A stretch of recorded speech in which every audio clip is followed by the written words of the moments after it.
Hello, everyone. David Morris here, publisher of Lake Drive Books, where we publish books that help you heal, grow, and discover.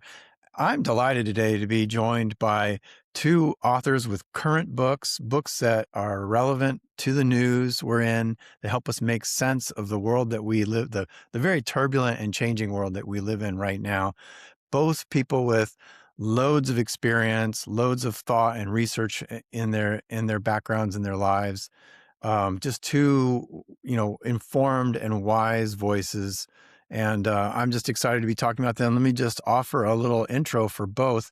Warren Throckmorton, hi there, Warren, Hello. is an author and speaker specializing in psychology and history, two of my favorite subjects, to be honest. Now retired from Grove College. I'm going to mention that, Warren. He worked as a professor at Grove College and produced, wrote, and hosted the critically acclaimed podcast series Telling Jefferson Lives. His writing has appeared in Salon, Huffington Post, Daily Beast, Christianity Today, Religion Dispatches, among others. He's appeared on CNN, NPR, and the Holy Post podcasts, and more. Throckmorton is the author of The Christian Past That Wasn't, Debunking Christian Nationalist Myths That Hijack History, that is just about to come out as we record this, an author, co-author with Michael Coulter of Getting Jefferson Right, fact-checking claims about Thomas Jefferson. And then I'm also joined, hello, Becky there. Garrison, religious satirist that I've been reading for years, when she was especially the senior contributing editor to the Wittenberg Door. She's the author of 9 books, including Jesus Died for This, A Satirist's Search for the Risen Christ, and Distilled in Washington, a history about spirits in the Northwest, and more. And just this year, she published Gaslighting for God, a satirical guide to save yourself from spiritual narcissists. Also, she co-edited a book of love letters penned by partners of trans folks to their loved ones, as well as contributing chapters to about a dozen other books. She lives in the Pacific Northwest, where she covers the region's craft culture, including cider, beer, wine, spirits, cannabis, CBD, psychedelics, and the regional festival scene. I think, Warren, Becky is the person that we need to be hanging out with. Indeed. She has the most fun. Well, this is quite a turbulent time, as I mentioned at the beginning, and a lot happening. We have the 250th anniversary of the United States, the beginning of the United States coming up.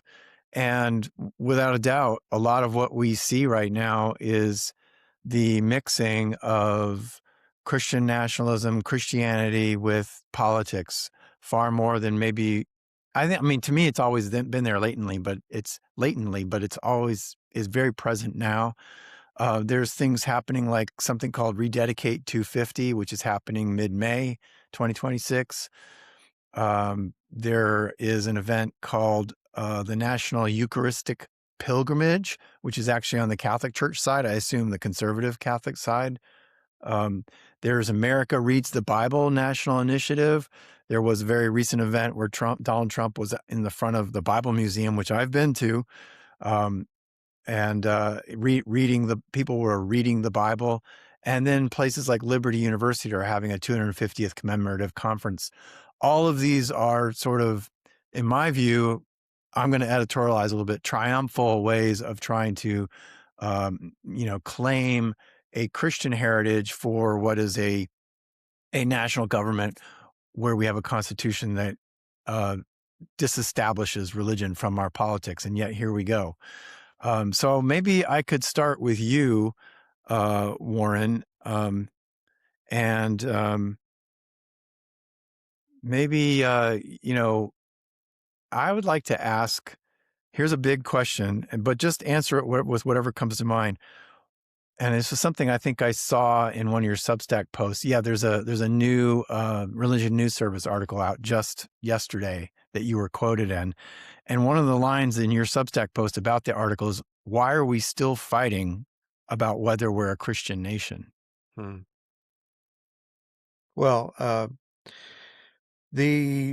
one of the things that that question, conjures up is the fact that we've been talking about that, we meaning the citizens of the United States, since the founding, really. And there have been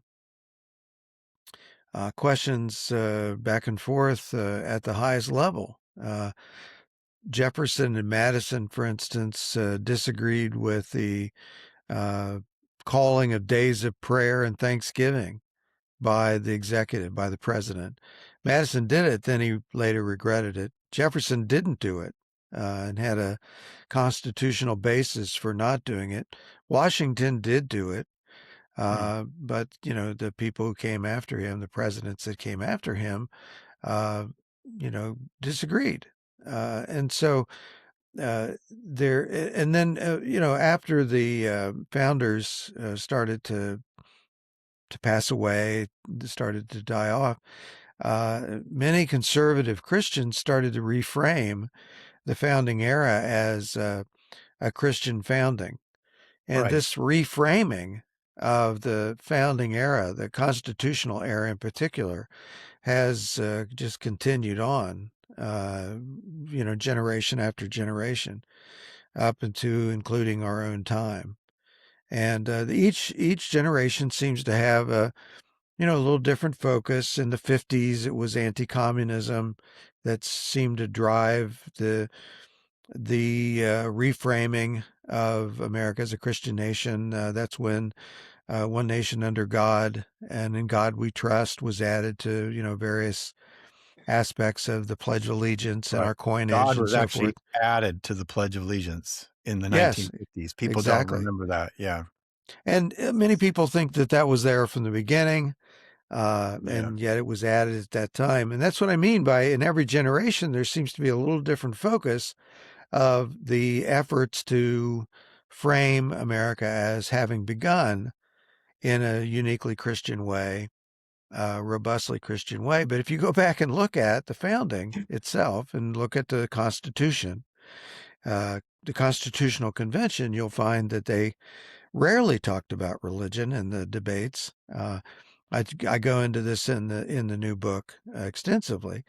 God is not mentioned in the Constitution. Religion isn't mentioned except to say that there is no religious test for public service in the government. And so the founders didn't set out to say, hey, let's make a Christian republic. Yeah. It wasn't even a the question. president can be a Muslim, possibly?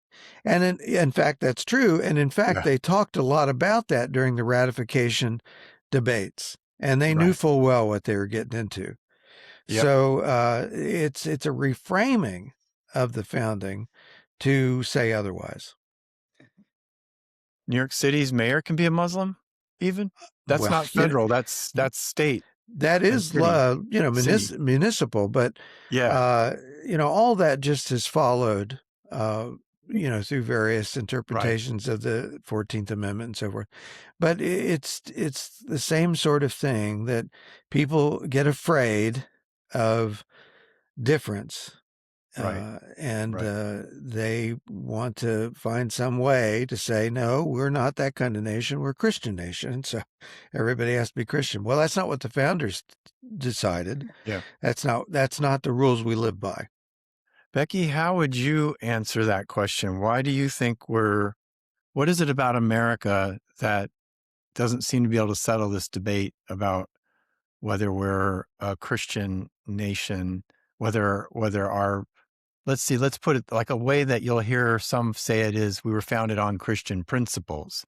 Now, we're not a Christian nation, but we were founded on Christian principles, which is often a kind of a veiled way of saying something less directly, but they're really saying it the same way. Well, I'm going to answer this as a direct descendant of Roger Williams, is that we've always had this debate going on. Are we going to become, as John Winthrop said, an anointed city on the hill? Or are we going to become, what Roger Williams argued, a cacophony in the public square where diversity of opinions can be respected? You go to North Rhode Island, you'll notice it was the first state in the Western civilization to adopt a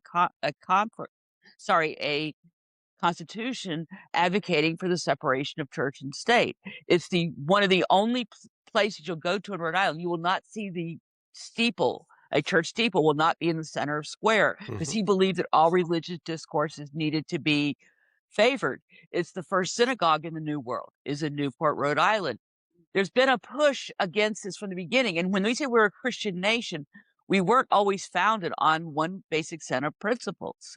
We tend to think that our founding fathers all practiced more or less the same beliefs. They did not. They allowed for a diversity of opinions. There's always been this need from the beginning of our country, I would say, to demonize the other. We've always been demonizing, the immigrants. Look at how Italians and Irish were first respected when they came over. Look at how our mistreatment of people who are of a different color from us, a different ethnic background. We've always, for some reason, for a country that claims to be, the greatest country in the world, we have this melting pot that we advertise with the Statue of Liberty. But look at how we actually implement our policies for who do we say is worthy to come in and become an American. There was a time period where if you were a woman and you were poor, you were deemed a sinner. So we've always had this desire to using religion, certain type of religious language, as a form of social control over those who do not fit the majority opinion, which still remains, even in progressive circles, largely white and male. Yeah, indeed. Maybe I could start off, this goes a little deeper into your book, Becky, and then let's bounce back to a question to start off with Warren. But for the next question, start off with you.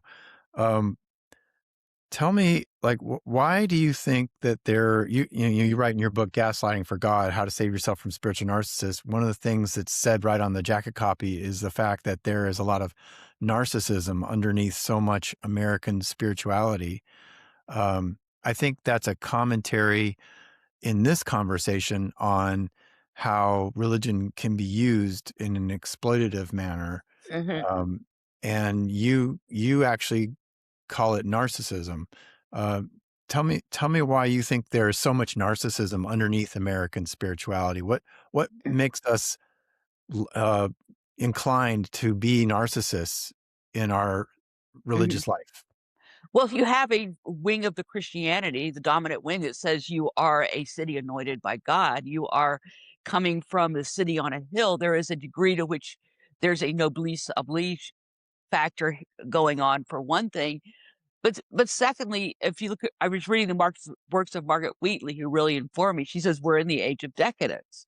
So overall, we go through these civilization cycles. We are in a period of, I would call, decadence. I mean, you could compare this era to the era of Caligula in Rome. We've always had this period where once we, establish this new kingdom, and once it becomes institutionalized, it becomes necrotic.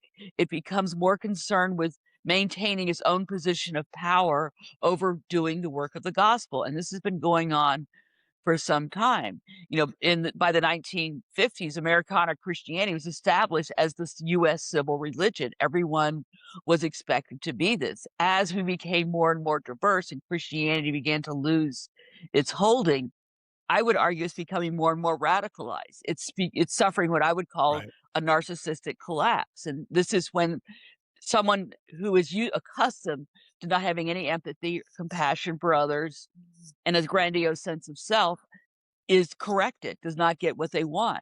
We're now finding people are not getting what they feel they are entitled to, as per what their parents might have gotten. But there's not a regard. So instead of opening up, there's a desire now, let's close back. Let's go back to this version of the 1950s that never really existed, because this is when I felt that my population had the most power, had the most control. And we're not there anymore. This has been a slow degradation from, going down. My entire life has been, I would say, the collapse of the institutional church. And those at power will do, and they've even admitted, you get the Family Research and other kind of newsletters, they'll admit we're doing Custer's last stand, and we're going to do everything it takes to maintain our base of power. And they're proving now just how far they'll go. Warren, let's bounce that back to you. Why do you think we're in this moment now? You talked about how every generation seems to have its new version of trying to make our narrative Christian.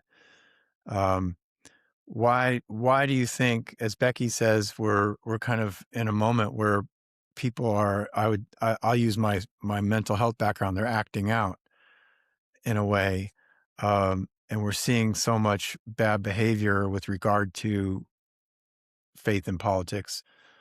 Why do you think it's happening now? What's sort of an antecedent to the moment that we're in right now? Before I answer that, I just want to point out something that probably doesn't happen very often. Uh, Becky said she was a direct descendant of Roger Williams.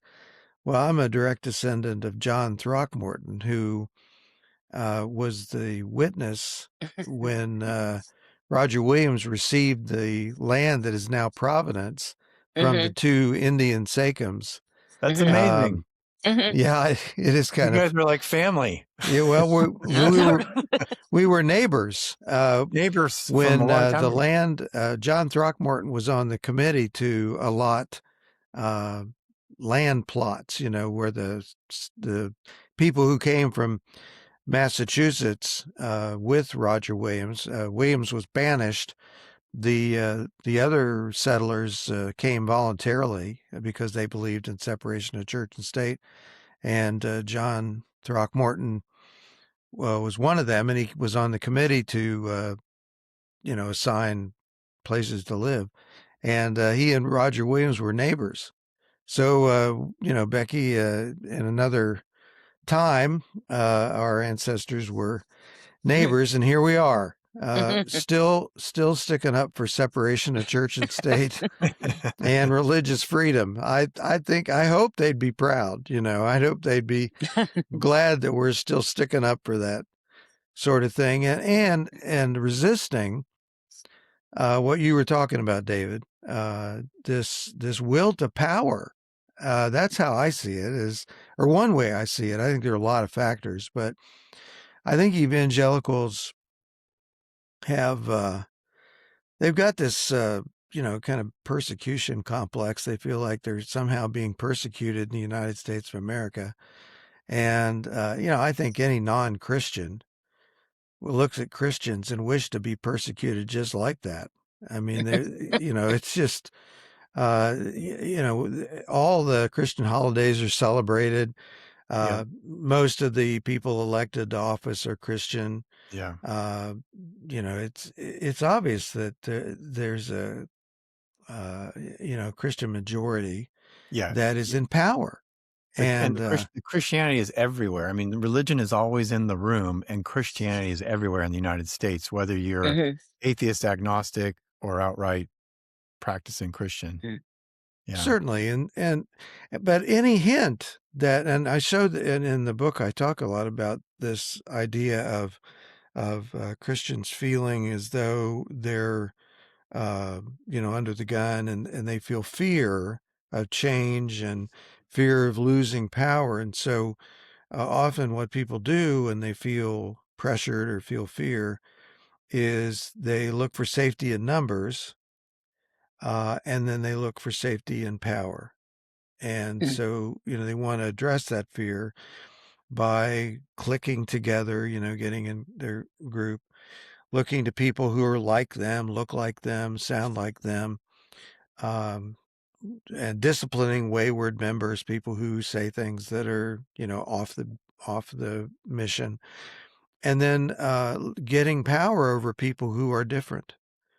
And I see, so to answer your question, I see that a lot of what drives this behavior of ignoring the teachings of their faith and going more with power. So that's what Christian nationalism kind of offers, is you get a kind of a show of Christianity, but the real goal here is to maintain political power, control over the minorities, and to the point where we're just going to send the minorities packing, and that's either the immigrants, let's get them out of here, or even the minorities that we begrudgingly let them stay here, but if we're going to rededicate the nation to God, it's going to be our God. That's what's going on this Sunday is this Rededicate 250 thing. It's essentially a quasi-establishment of pro-Trump conservative Christianity, because the only non-Christian in the bunch is one conservative Jewish rabbi. You know, there's no Hindus, there's no Muslim people, there's nothing. You know, it's all of a piece, and so I think that it's about maintaining power. And under the Trump administration, they've got somebody who's listening. Mm-hmm. Why talk about the fear part, Warren, if not as well, Becky, but why do you think, like, what are people afraid of? Is it really the influx of immigration, immigration's been going on for decades and centuries, or is that even like a mask for some other fear that's so deep seated? I mean, you're a psychologist too, or have a psychology background, Warren. Just from your mind, what do you think people are fearful of? Well, I do think that there is fear of, and this is not just our time. I mean, there have been through the years various individuals who have raised the specter of immigrants coming in and, you know, taking your jobs and harming your women and, you know, doing all sorts of awful things to your life, to your livelihood and your way of life. We saw that in the 20s. We saw it in 1920s. We saw, and now we're seeing it again 100 years later. And I think that drives fear into people who, um, you know, maybe their economic situation isn't very good and they're looking for someone to blame. Um, you know, you've got a psych background. You'll certainly know the name Gordon Allport. Mm-hmm. And in his book, The Nature of Prejudice, he talks a lot Got about one of his this. books right over there. Absolutely. And so just seeing it kind of brought to life in our current situation. Allport wrote about the demagogue and the way the demagogue simplifies everything and scapegoats, finds various groups to scapegoat. And I think that's what we're seeing and have been seeing for, you know, some time now. The particular scapegoat or demagogue in question is just particularly effective at it and has turned an entire political party into the party of grievance and the party of scapegoating. How about you, Becky? You know, fear. Where's the fear coming from? I even kind of think a little bit about the ascendancy of evangelical culture. It went underground during the times of the Scopes trial, speaking about 100 years ago, um, and had some ascendancies, particularly maybe in the Billy Graham era, but it was still somewhat a subculture. And now it's sort of like front and center with the likes of, you know, what even Speaker Mike Johnson, or what some of the things that Hegseth is doing when he's reading the Yeah. Bible, although it's really Pulp Fiction he's reading.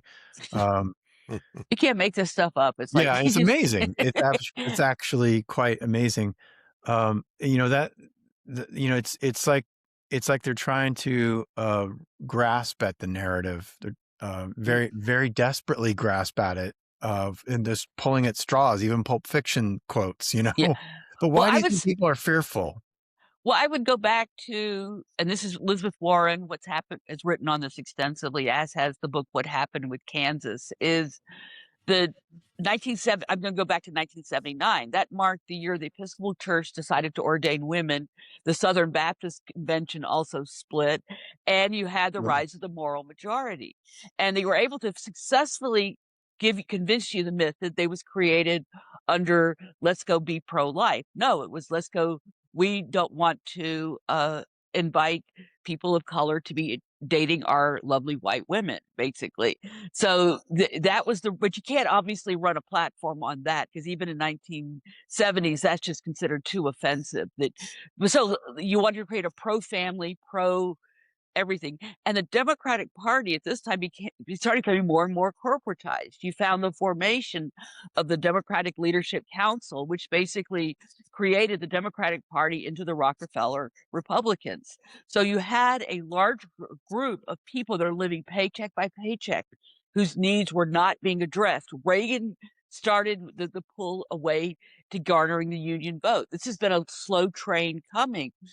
The mainline churches, the progressive churches, never responded because they were the party in control until, I believe, George W. Bush. The majority of the U.S. Episcopal presidents were Episcopalian. You look at this, and we're the party. We don't have to touch politics. We're above this. They made a lot of assumptions that people were just going to follow them because they weren't as crappy as the Republicans. We're not. And when you have Hillary Clinton going so far as to call people degenerates and saying, don't vote for Trump because of this, instead of saying why I should vote for you. And for the 3 election cycles, the Democratic leadership has ignored the will of the people. You continue to ignore the will of the people by saying, we're going to put in Harris, Biden, Hillary. And the voters, you look at the stats, the voters are like, we don't want that. We want other choices. We want more diverse options. So the Democratic Party needed to basically, and also the progressive institutional church, need to pull their head out of the sand or other body parts and figure out, why was I not addressing the needs of these people? History has shown time and time again that cult-like people who arise, who have the combination of narcissism, psychopathy, and Machiavellianism, it emerges during times of crisis when people feel their needs are not being addressed. They get to that desperate Pavlovian state where they will believe anything to make them feel good, to make them feel wanted, to make them feel respected. Donald Trump did that in a way the Democratic Party could not. So you need to stop saying. What do you think, Becky, the Democratic Party didn't listen to in terms of the needs of the people that the Republican Party now is literally trumping up to and exploiting, on the calling opposite. anybody without a high school without a college education are deplorable. Basically making an assumption that there's these good working class people that just you might not agree with them politically. I mean, but you can find common ground with these people, or at least you could. I mean, I've gone to very conservative places and talked about distilling, and we can come to a common consensus that tariffs keep us away from our Canadian neighbors. There's nothing political. We can find something to bond over. And I think the Democratic Party just felt that these were people you didn't have to bond over. You don't have to like them. You don't have to understand them. I can win with my college educated enclave of people. And the answer is no, you can't. And they also weren't delivering the goods. I mean, you look at Obama's record on drones, look at other Democrats' records, Bill Clinton, and with the revelation of the Epstein files, a lot of women are now rethinking, we want you to do something, damn it. And the Democratic Party just goes, well, we're not that. So I think there's this more covert form of narcissism where the best thing you can say is, I'm not Trump. And if that's the best thing you can say, people are not going to go for that at all. Yeah, absolutely. Meeting the needs of the people. I kind of want to steer us toward, in the time we have left here, what is that narrative that we do need to discover? Warren, Becky talks about how Democrats were kind of creating their own little group of college-educated folks and maybe even technological elitists, where there's a lot of money these days, and ironically, a lot of those folks have even become Republicans or Trump, playing into Trump. When you look at like what's gone on with tech giant CEOs hanging out with Trump, what is the narrative that the Democrats have been missing, the Republicans are maybe, especially MAGA Republicans are merely exploiting? What is the new narrative that we're leaning toward as the United States, culturally, socially? Instead of rewriting an old narrative, what is a narrative that we need to find something new in? Like maybe is it Mondami's, what Mondami is doing? What are your thoughts about a new narrative? Well, this is an area I don't feel like I have a lot of expertise in. Maybe just some, I don't know, gut reactions. But I do think that people politicians who can, and hopefully it's sincere, but can get or engender a sense that they understand what common folks are going through. Mondami, just you mentioned him. He seemed to be out among the people a lot during the campaign for mayor. And so, it seems like that is one part of a winning strategy, is to make the people feel like you understand them. And I think that's just been true of all, probably all politicians. Uh, to me, it's been the oddest thing that Donald Trump could actually make people feel that he understood them. I mean, this is a guy Yeah. who, he thinks you have to have ID to go buy groceries. Oh, wow. He doesn't have a Yeah. clue what the price of a gallon of milk is. And yet, Or the plight of someone living in rural Michigan here where I live. He doesn't know absolutely. what's And going on. yet, Yeah. there are people in my extended family who thinks he knows just what they need. He understands them. And so, it's better when it's real, but if you can fake it and make people think that you understand them, they'll, you got a chance. And That's why the right often rallies around cultural issues, social issues that well, aren't and necessarily connected to their everyday lives either.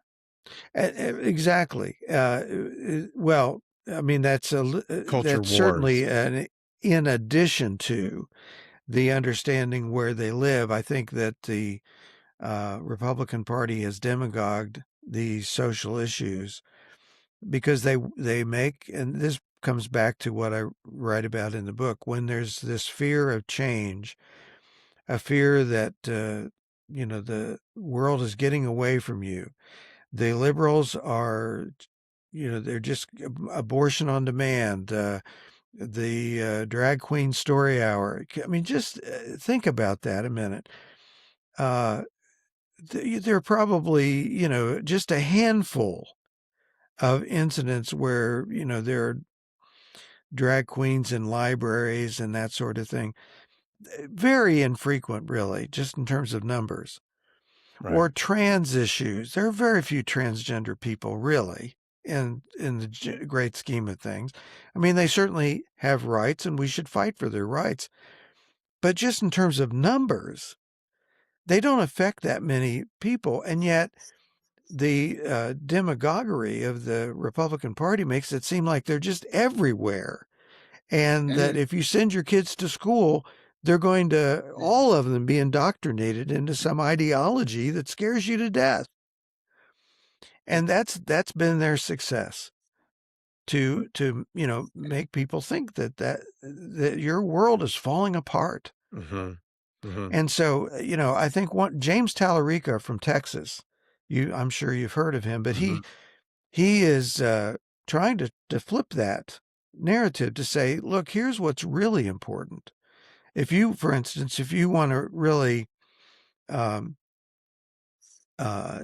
about welfare, well, let's talk about corporate welfare, and trying to really put the Republicans on the defensive on issues that they've been using to demagogue, the facts.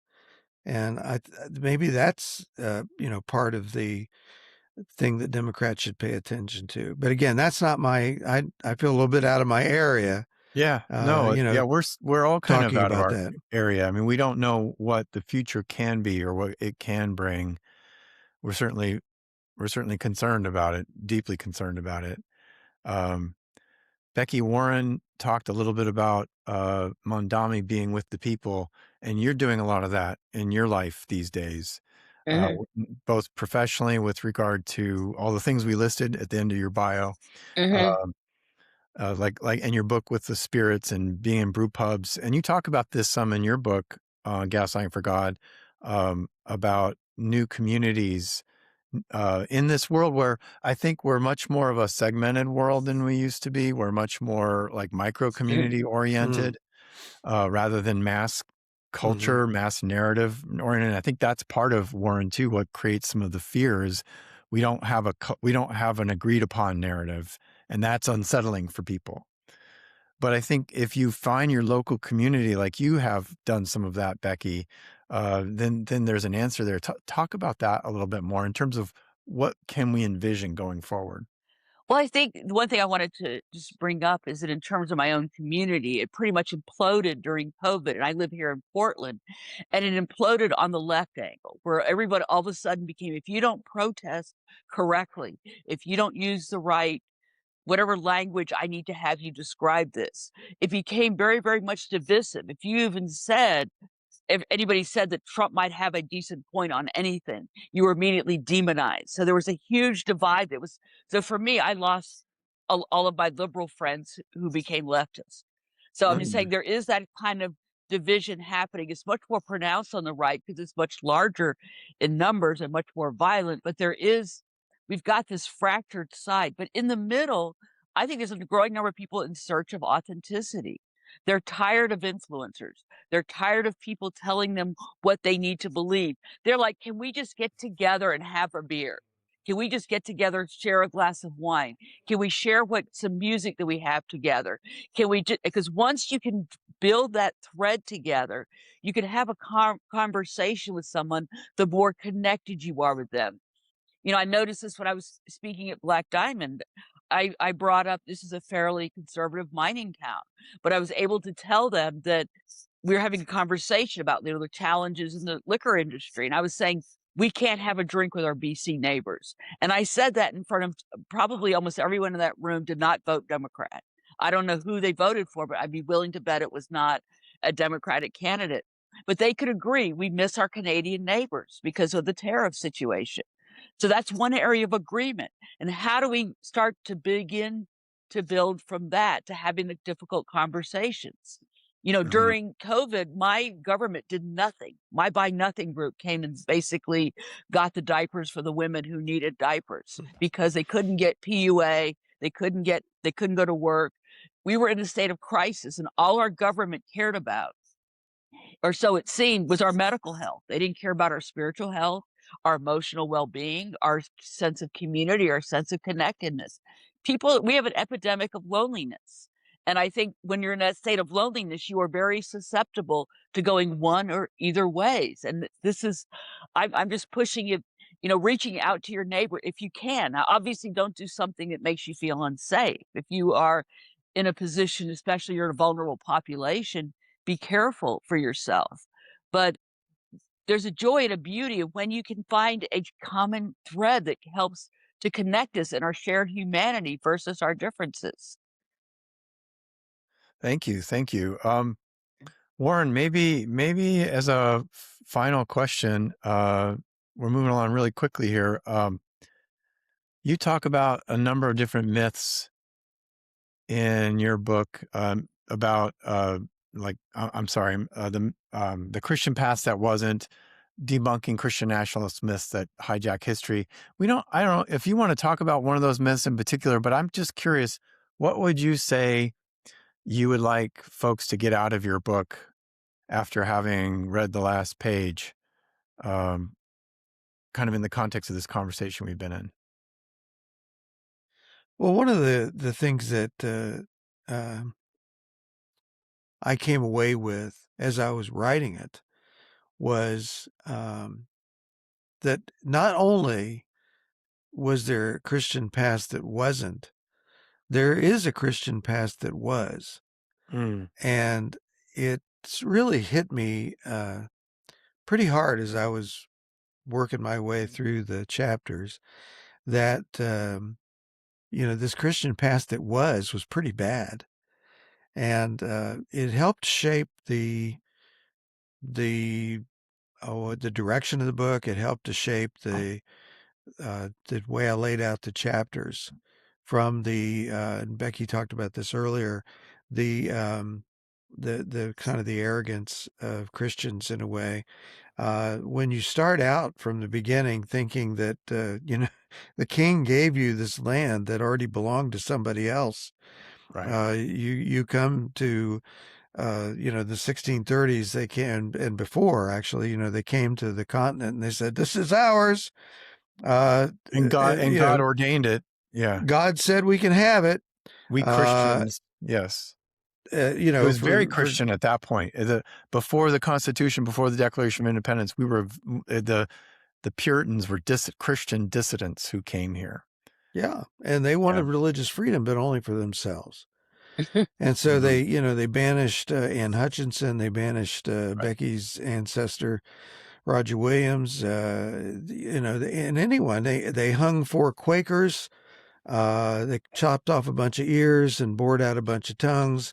And, it takes violence to keep a Christian nationalist state going. And so, the violence later was to Black Africans that were brought here against their will. It was the indigenous people who were here when they got here. And they said, "Oh, these are savages. They have no civilization. They're not even using this land. We better just take it." And all of that is so arrogant. All of that is blatantly sinful.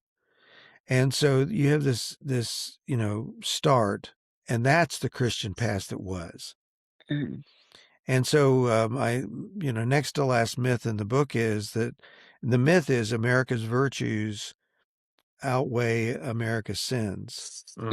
And I say, no, that's a myth.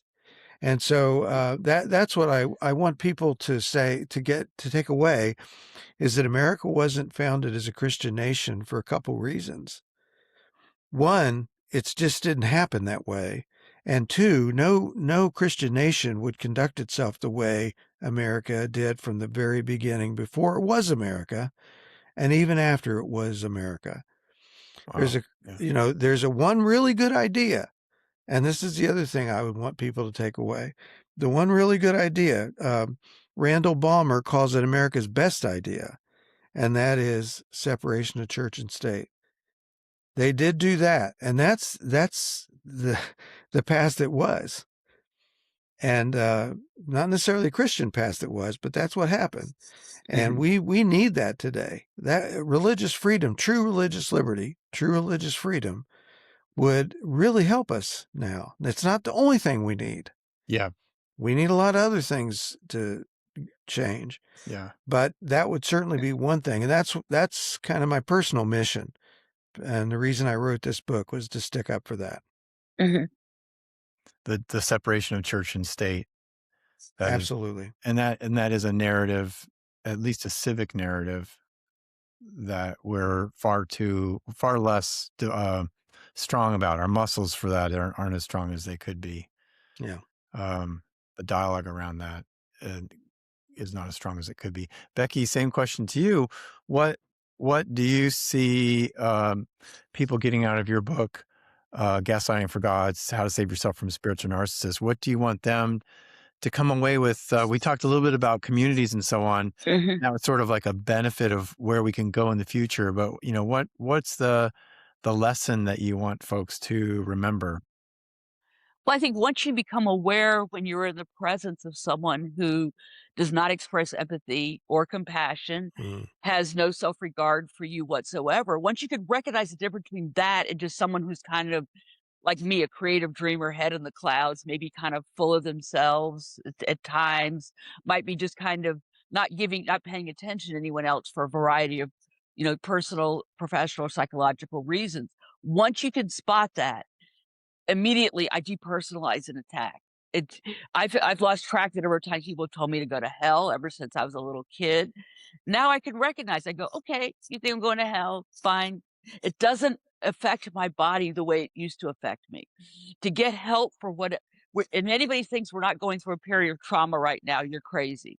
Get whatever help you need to deal with your traumas that you're going through, and it could be complex depending on your childhood traumas. But there's an emergence now of, yes, charlatans, but also some really viable trauma therapies that can help you to heal from that. Because once I recognize it, I mean, I have friends going ballistic every day over Donald Trump. I don't. I just look at him, go, okay, I'm not going to play attention to the narcissistic collapse because that's a temper toddler tantrum. I recognize it for what it is. I'm not going to give this any mind, any attention. I'm going to go on with the rest of my day and do what I can do to do good. But it's because I've released myself from the triggers that used to keep me trauma bonded to understanding, why is this person attacking me? It's what they do. It's like getting mad at a dog for peeing on the carpet. It's what a dog does. You can't get upset with a little puppy for going ballistic and chewing and eating your slippers. It's what they do. And once you can spot the signs, you can tell, am I in a safe community? And if there's no malignancy involved, like there's no abuse, okay, I'll enjoy this comic. I'll enjoy this, experience, but I'm not expecting a community to form from this. I'm not expecting something more from this other than a pleasant evening. And if there's abuse and whatnot and other malignant behaviors involved, I can now detect, even if I'm enjoying this, I should exit this. This is not a healthy, safe condition. It's what, David Hayward does a lot of talking about, consuming what you eat. Are you eating food that is healthy for you, that is going to help you to grow? Or are you consuming something that just basically is not healthy at all? And being around someone who cannot express empathy or compassion is definitely toxic to all of our well-beings. It's not healthy to be around that at all. And it's so freeing to finally get away from that. Though some days it can be quite irritating, it's very healing to finally find a tribe of people that are the quest for authenticity is one that I'm going to probably like Roger Williams became a spiritual seeker. He left the Baptist church. I no longer hold hope in institutions. So I would hope that people would go off in search of authenticity wherever they can find it. And pro tip, it's not the institutional church and it's not in institutional politics. Mm. Well, thank you. Any other final thoughts that we didn't talk about come to mind? Well, if not that, then Becky, how don't we start with you? Where can people find you? Well, you can find me at BeckyGarrison.com. I also have a Substack, Gaslighting for God, Facebook, Becky Garrison Writer, and Instagram, Becky_Garrison. Fantastic. Definitely follow Becky if you want some good laughs, some snark, and also some anti-triggering practices. And Warren, where can folks find you these days? I do have a Substack as well, the Throckmorton Initiative. It's warrenthrockmorton.substack.com. Probably the most current thing going on is christianpast.com. Just those two words, christianpast.com. That's where I'm spending most of my energy these days. Very cool. Okay, we'll get those wherever we post this. We'll try to get those into the show notes. And thank you both for joining. Yeah, thank you. I really appreciate it.